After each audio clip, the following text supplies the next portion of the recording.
میرے امام نے کہا کہ آئی نئی حکومت سکہ نیا چلے گا، اس لیے کہ عید میلاد کے کلام پڑے گئے تو میں نے کہا میں بھی اس پر روشنی ڈالوں۔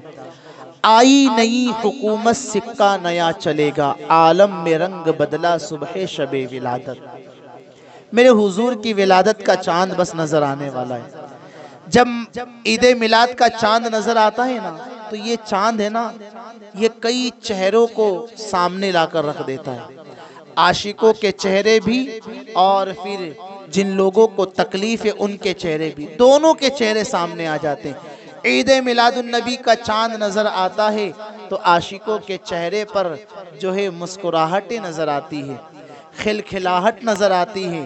لیکن اور پھر ہوتا کیا ہے، ہمارے محلے میں لائٹیں بھی چمک جاتی ہیں، ہمارے گھروں میں ہم اجالا کر دیتے ہیں اور وہ لوگ اندھیرا کر دیتے ہیں۔ جن کے وہاں 11 مہینے بلب جل رہے تھے لیکن عید میلاد کو وہ بھی بلب بند کر لیتے ہیں۔ یہ عید میلاد النبی کا چاند ہے کہ میرے سرکار کے میلاد کا چاند آتا ہے تو عاشق اور منافق دونوں کی پہچان ہو جاتی ہے۔ اللہ اکبر۔ امام اہل سنت سیدی سرکار اعلیٰ حضرت فرماتے ہیں کہ حشر تک ڈالیں گے ہم پیدائش مولا کی دھوم۔ صرف ہم نا عید میلاد النبی کو ہم جشن نہیں منائیں گے، بلکہ کیا کہہ رہے ہیں، حشر تک ڈالیں گے ہم پیدائش مولا کی دھوم، مثل فارس نجد کے قلعے گراتے جائیں گے۔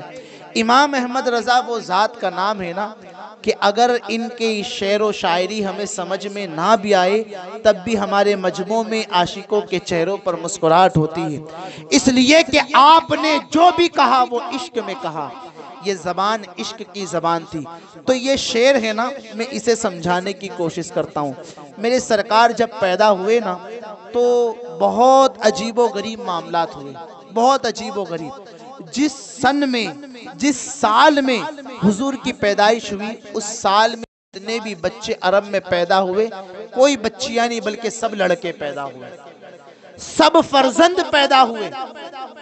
اور پھر اسی طرح سے فارس ہے نا، ملک فارس، وہاں پر ایک ندی تھی، ایک ندی جس کو کہتے ہیں بحر ساوا۔ یہ ندی پانی سے بھری ہوئی تھی، پانی سے بالکل لبالب تھی، لیکن حضور کی ولادت ہوئی تو یہ ندی بالکل سوکھ گئی۔ اور ایک ندی اور ہے، اس کا نام ہے بحر سماوا۔ یہ ندی سوکھی ہوئی تھی لیکن حضور کی ولادت کے بعد یہ ندی بالکل پانی سے بھر گئی۔ عرب کی سرزمین پر سبزہ نہیں ہوتا تھا، لیکن حضور کی پیدائش کے سال میں عرب کی سرزمین پر سبزیاں اگنا شروع ہو گئی۔ اور سب سے بڑی جو بات ہوئی نا وہ یہ کہ فارس کا جو بادشاہ تھا کسرا، اور کسرا نے اپنا ایک محل بنایا تھا۔ کیا بنایا تھا؟ محل۔ اور پھر اس نے یہ دعویٰ کیا تھا کہ یہ محل کا کچھ بھی نہیں ہو سکتا، یہ محل کا کچھ بھی نہیں ہو سکتا، اتنا مضبوط محل ہے کہ اسے زلزلہ بھی نہیں ہلا سکتا، اس کی اینٹ میں یا اس کی مضبوط۔ اب آپ اس کی مضبوطی کا اندازہ ایسے لگائے، آج بھی وہ کسرا کا محل موجود ہے، اس دور میں کتنا مضبوط ہوگا۔ تو کسرا نے یہ دعویٰ کیا کہ یہ محل کو زلزلہ بھی کچھ نہیں کر سکتا، یہ محل کو کچھ نہیں ہو سکتا۔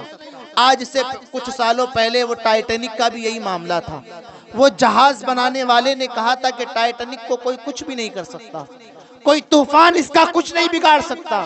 لیکن پھر وہی ٹائٹینک سمندر کے اندر ڈوبا ہے اور زمانے نے دیکھا کئی سو لوگوں کو لے کر ڈوبا، کئی سو لوگ مر گئے یا ہزار کی تعداد میں پہنچے ہوں گے۔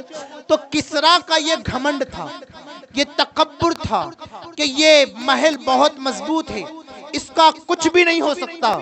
لیکن حضور کی ولادت ہوئی نا، اس رات میں کسرا کے محل میں اس کی دیوار پر ایک شگاف پڑ گئی، اس کی دیوار میں ایک درار پڑی، اور وہ درار اتنی بڑی پڑ گئی کہ ایک انسان اس درار سے اس پار بھی جا سکتا ہے، اس پار بھی آ سکتا ہے۔ اب صبح ہوئی اور کسرا بادشاہ نے جب محل کے اندر دیوار کے اندر اتنا بڑا شگاف دیکھا، اتنا بڑا سوراخ، اتنی بڑی جگہ ہو گئی کہ ایک انسان جا کر آ سکتا ہے۔ وہ پریشان ہوا کہ اتنا مضبوط محل آخر یہ کیسے ہو گیا۔ اس کو شک ہوا، اس نے نجومیوں کو بلوایا۔ شعر ذہن میں رکھنا، اعلیٰ حضرت نے کیا کہا؟